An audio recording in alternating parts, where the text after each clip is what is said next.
displacement reaction. So let's break it down a little bit more. So there are 4 steps to be mindful of. The first one is to determine oxidation numbers of your reactants.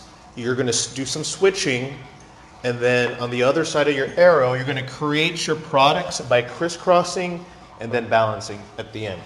So my first one is going to be, my example is magnesium hydroxide plus HCl, and then I need to predict the products and go from there.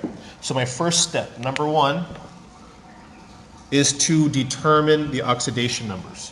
So I have to know these from either by looking at the periodic table for the most part, or looking at our list that we have in class.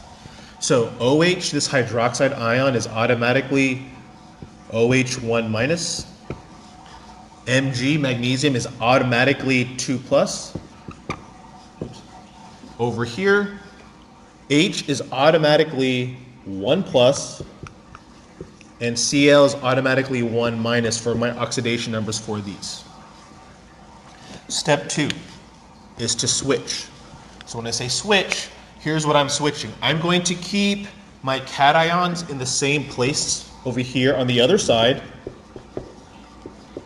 and all I'm going to switch are the anions, the negative ions here. They're going to switch places on the product side. So this Cl1 minus is going to be over here, and then OH minus is going to be here. So this was step 2, is to switch. So I kept my cations in the same place, and I just switched my anions. So remember that when you create your products, it has to be cation and then anion in that order. It can't be anion, cation, that's not correct. Not cation, cation, that's not correct either.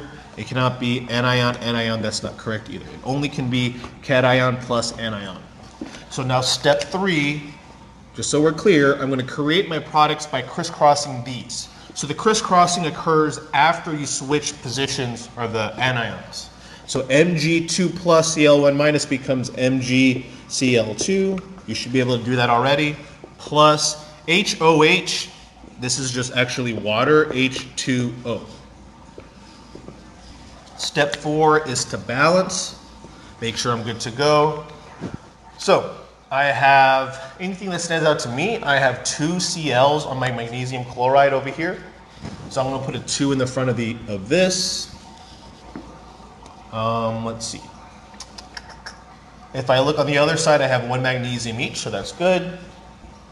Looking at my ions, I have OH here. I don't really have an OH here per se, but this 2 distributes in, so I have 2 O's and 2 H's here. Over here I only have 1 O, so I'm going to plug in a 2. Now this creates 4 H's. I have 4 H's here and 4 H's here, so I am balanced. It's 1, 2, 1, 2. So that is how to do a double displacement reaction, how to predict the products, for that. So if you have any questions of that, please let me know. Hit that like and subscribe.